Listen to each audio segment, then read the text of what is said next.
if Zach and I fight, you could take away 3 of his limbs and he would still beat me up. So. Oh, hey guys, I'm Zach Davis out here in Frederick, the owner of Groundswell Mixed Martial Arts. We have a mixed martial arts, jiu-jitsu, kickboxing studio, and one of my students, Chris Sorrell's out here. I've been getting a little busted up doing martial arts for over 20 years, and so finally, the guys are starting to catch up because the injuries are starting to catch up. So I'm starting to try to take care of those. I told Chris I'd give him a stripe on his blue belt if he could give me back my lower back. Gave him the stripe on the blue belt, but the back is slowly getting there. We're only about 2-3 weeks in, but I'm already feeling better. Training's going better. I'm getting on the mats more, and life is just getting a little bit better. So I'm very appreciative to all the Rehab to Perform crew out here, but special shout out to Chris, because he's the one working with me. About to get people better. That's all that we're doing just in general, you know? That's what we're here for. We're here to change lives. Yeah. What we do best here, especially at R2P Frederick. You know, no shade anywhere else, but you cool if these guys hang out again? Nah, not at all. I don't want them around either. God, you told me I'd do like curls and push-ups first. We can hit a couple real quick. And sparred yesterday? Just with joy. I was feeling okay. I'm a little stiff this morning, but Okay. I didn't do the leg glides yet. So. Okay. Have you sparred otherwise since we saw you last? Last Wednesday. Last Wednesday. Okay. Felt pretty good. Yeah? Monday I felt okay. Okay. So I haven't had any like major like, it's just been stiff in the morning.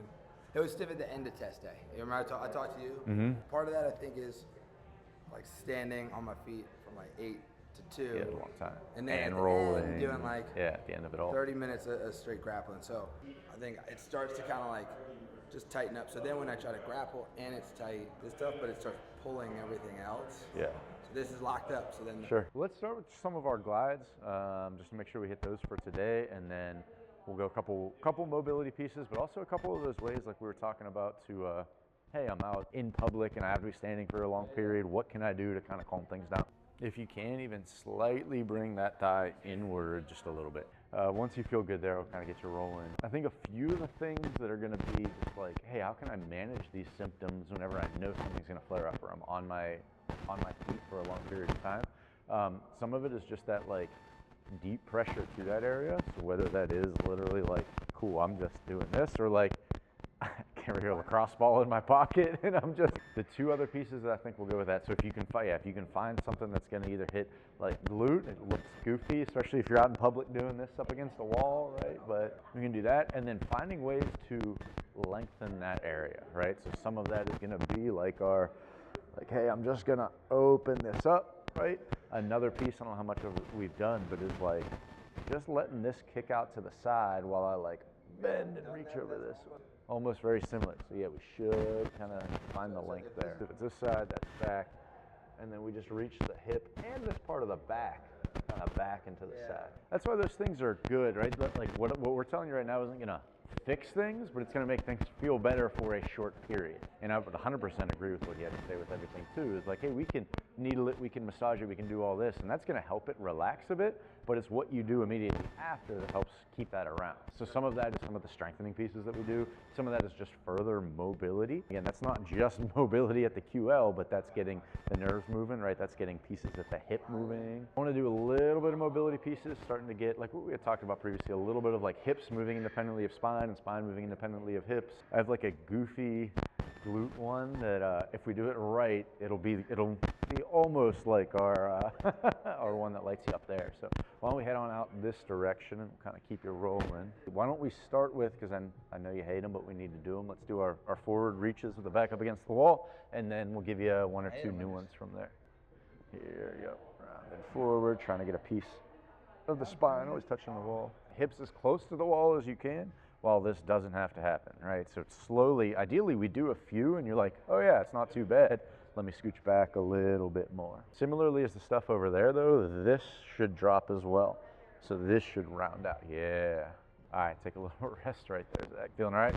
Back up against the wall, a little less than 90 degrees. One ankle on the knee.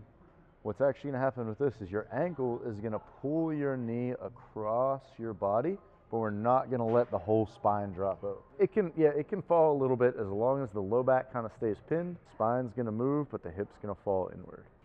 Do you feel anything whenever we do this one? Mostly in the hip. That's what we're after. We'll try like 8 to 10 times, just kind of rocking in and out, hold for a few seconds. Once you got about 8 to 10 there, we'll try the same thing on the other side. 2 sets here, so whenever we're ready, we'll do the other side, and then I'm gonna give you another thing that we're gonna do, and then another thing we're gonna do, and then we'll keep getting our strength stuff in.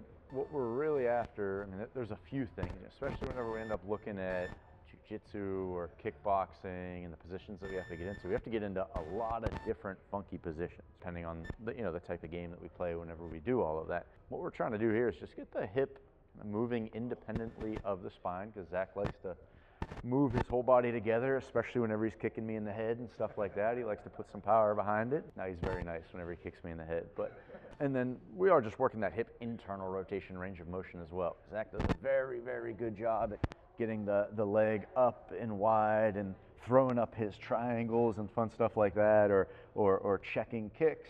But the opposite direction, getting the knee across the body, doesn't quite go as smoothly based on our table evaluation. Last one that's a little bit of exploring spine and hip range of motion is literally that. We're exploring the end ranges of how our hip and spine kind of works together, right? So it's going to be in a cat-cow position, but it's not just cat-cow. This one doesn't have a set, like, directed sets and reps. So we're going to, like, round out. We're going to kind of do the tail wag a little, but I also want you to come up and just see if we can get, like, all the way to the ranges of our motion, right? We don't just have to do it in cat. We can also kind of drop down into that cow position and just see how different things feel, getting our hips and our spine moving a little bit separate from each other. Spend 10-15 seconds in a cat, come back to a cow, back and forth. Yeah, that's where you get it as that shoulder comes forward. Perfect.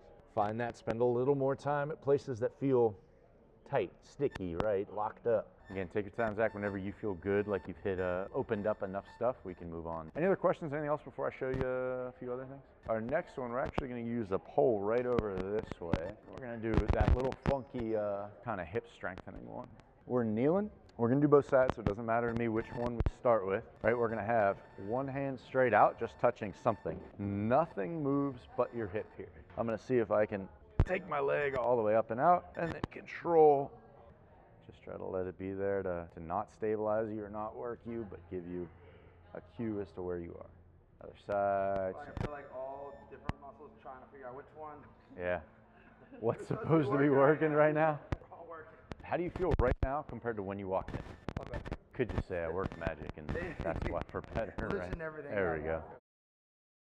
We were in just treating Zach Davis today here for his low back pain. We had chronic issues of low back pain. Has tried a lot of different therapies. We're at the point and we noticed a lot of neural tension or nerve tension, throughout his spine and low back. So we started off the day with just trying to work out some of that neural tension and loosen some things up a little bit. You can see it pretty apparent in his exercises and in his videos how he tries to compensate around it. We then followed it up with a little bit of like spine and hip mobility and trying to get the spine and the hips to move a little independently of each other, even in some weird positions, right? Because jiu-jitsu and kickboxing get us in many, many different positions where we're really loading a lot of different structures. So we need to be prepared, confident, and have the capacity to load all these positions. After we worked through our neural tension, some of our mobility, we just finished the day with some strengthening, generally loading the hips, spine, and just global lower body, so that we have the capacity to do multiple bouts of strength training or multiple bouts of jiu-jitsu or multiple bouts of kickboxing and kicking me in the head and all of that stuff. So Chris has been awesome with all the different exercises he's given me. And so now we've got a pretty good routine. And I was worried I was gonna be here all the time, so he gave me a lot of stuff to do at home and at the gym so I can stay active and teach and get on the mats. And so it's been pretty awesome. I come in once a week. He keeps me honest if I haven't been doing my stuff, but and he's starting to push up the level. So I'm already feeling better. So big shout out to these guys.